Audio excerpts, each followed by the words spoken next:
Hey y'all, it's Dr. Shamanda. Welcome back to my channel where we talk about all things mental health, personal finance, and overall strategies to live your best life. Alright guys, so first of all, welcome back to my channel. If you're new here, I am a millennial single mom of 2 teenagers and a former high school dropout turned doctor PhD. And on this channel, I share my journey, or we share our journey towards financial freedom, time freedom, and building generational wealth. Alright guys, so it's been a while since I filmed a video in this car. So I was like, let me talk to them really quick while I'm in the car. I actually just finished up some virtual sessions in my virtual practice, which I enjoy doing on Saturday mornings, mid-afternoon. It's really, I love it. I just enjoy being able to help people. I know all therapists say that, but like I genuinely do. And just knowing that I'm making an impact and I'm serving. And you guys know, as far as my financial journey, I used those earnings, the revenue, to pay off debt and also to reach my savings goals. So it's a win-win, and I'm so grateful for that. And speaking of gratitude, today is November 1st.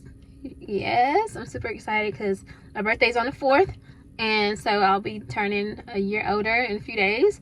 But also, as far as the world is concerned, this is a very interesting day because it marks the first day where people who receive food stamps and any type of assistance in that matter, they won't be receiving anything due to the shutdown. And so again, I woke up this morning grateful to be able to serve my clients, and obviously have worked all week and was able to serve those patients and clients as well. But it really made me think about, and it's the end of the pay period, so I'll be getting my paycheck next week, God willing. And it just really made me think about how grateful I am, and like that, literally, as you see in the title of this video, like my biggest flex right now in life is financially, is that my kids are at peace. And the reason why I say that is because, this whole situation has really made me think about my past. And I shared a video yesterday, I think, about, for people who are on government assistance, and kind of giving them some tips and strategies that hopefully you guys find helpful.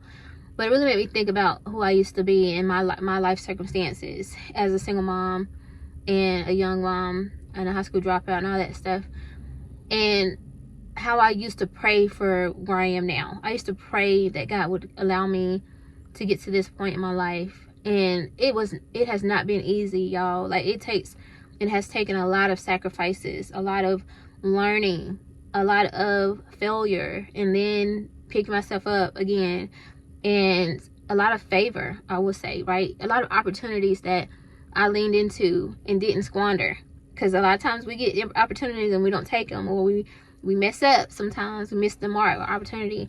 So there's a lot of different circumstances.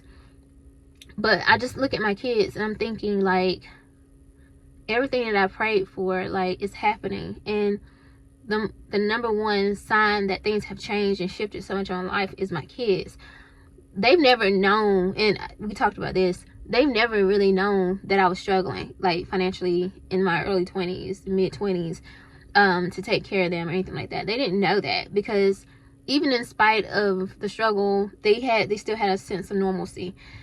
But I knew, and I felt it, right? I was stressed about how I'm gonna pay the light bill, the rent, and all this different stuff. I definitely felt it, but they didn't feel it.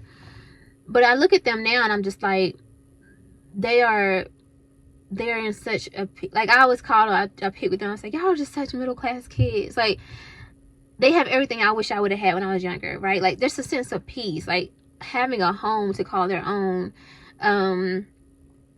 being able to choose what they want to do with their lives, and not being forced to, like, move out at an early age. And I wasn't kicked out or anything like that. It was just, I was 18 and had pretty much a newborn baby, and a few months later I was already pregnant. So yeah, like, I needed my own space at that point. It was time. But also really not having the best environment to stay in, even in that situation though. So they don't have that struggle, they don't have that worry. And I'm just so grateful that because of my choices and decisions in life, whether that was going to school, getting my education, getting certifications, building my professional career, it has benefited them, right? And I think when they're younger, you can't really see it, right? Because I would say a few years ago, 5 years, 6 years ago, we were pretty stable. But like now, as they're teenagers, I can see it more. Like I can see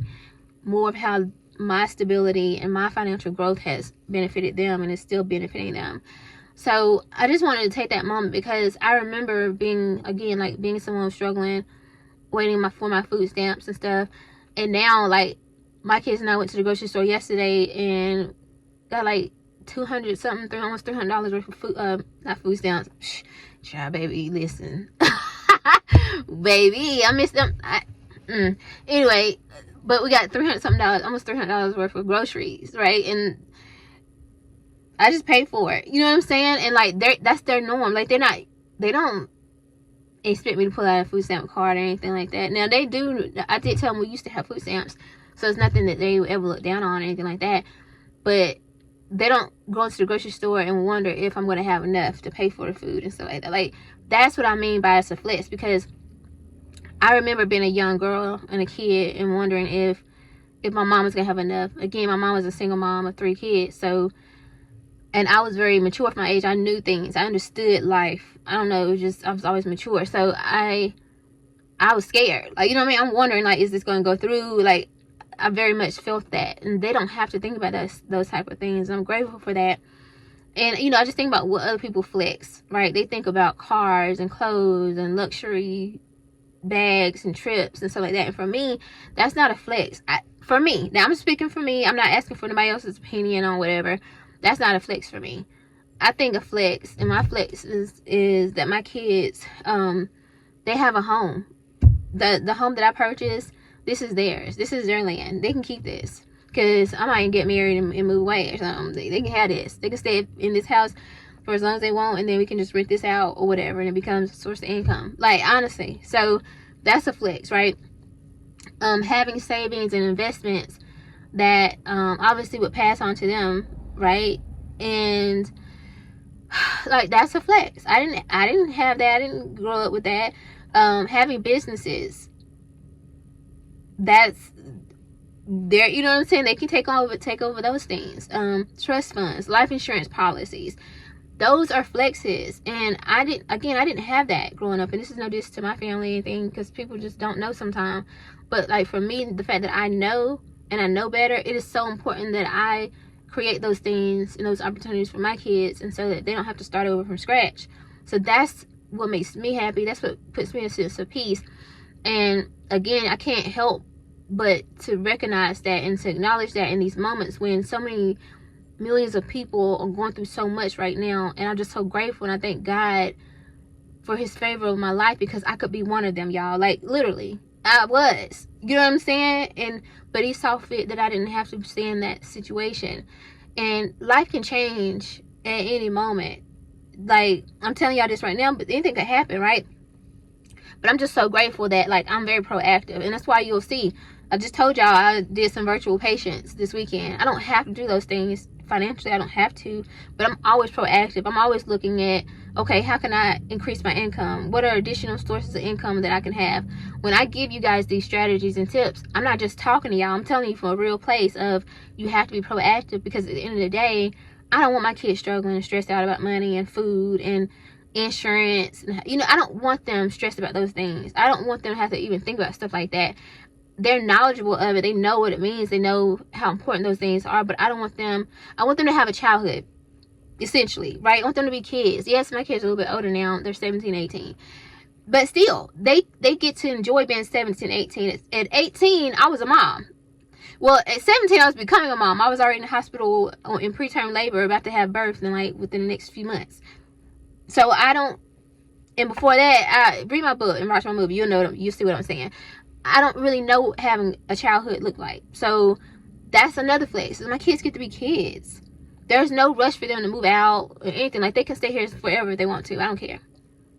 Now, I always challenge them to figure out what is it you want to do? What are you passionate about? Like, I want to help you and support you on this journey towards finding out who you want to be and what you want to do in this world. Whether that's starting a business, whether that's going to college, whatever it is you want to do, but there's no pressure. And that is a blessing. That is a flex. Is that my kids don't have to get jobs and all that stuff if they don't want to. They've worked, you know. Well, my son, he's anyway. You know, it's not working out for him. You might even go ahead and start a business, sir. But anyway, but they know that if they get jobs, like, it's just for you. Like, my daughter works her job for a few months, and she put most of her money into investments, and she spent some of it and had fun with it and did all kinds of stuff for her friends.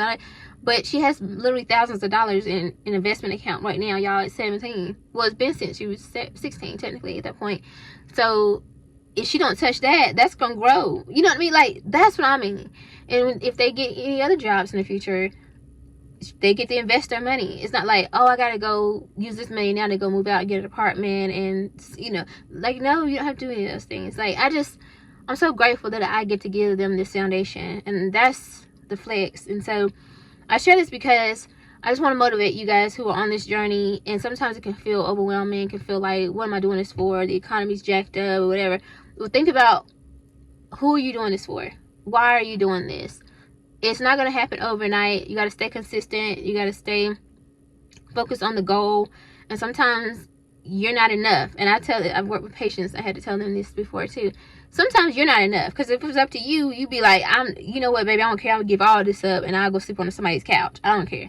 But if you have kids or nieces, nephews, or whatever, sometimes they can be the purpose or the motivation for you to keep going, to build something bigger than yourself that can pass on for generations. So anyway, y'all, generational wealth, you know, that's something that's super important. And I think for me, the most important part of that is just teaching my kids about money and wealth, which I've already done and still continue to do. We talk about taxes, we talk about life insurance, we talk about investing, savings, all those different things. And I'm excited for them to keep learning. So I just want to share that today. And if you're in a situation right now where you are depending on government assistance and stuff, because this is going on, I'm just going to mention that, then just know that there is hope. There is a possibility on the other side of all this. There is another life that you can have. It's possible, I promise you, because I did it. And I know some people are like, oh, just because you did don't mean if that's on you. If you want to take that mindset, that's on you. But there are too many examples out here. I'm sorry. Maybe your path won't look exactly like theirs, and maybe it won't be easy, but what is easy in life? Please tell me. Because ain't nothing I did was easy. Please know that, right? So just know that it's possible, and it's all about what motivates you. You got to have a strong why. Why are you doing this? Why are you going to keep going? Why are you not going to allow this to be a setback for you? Why?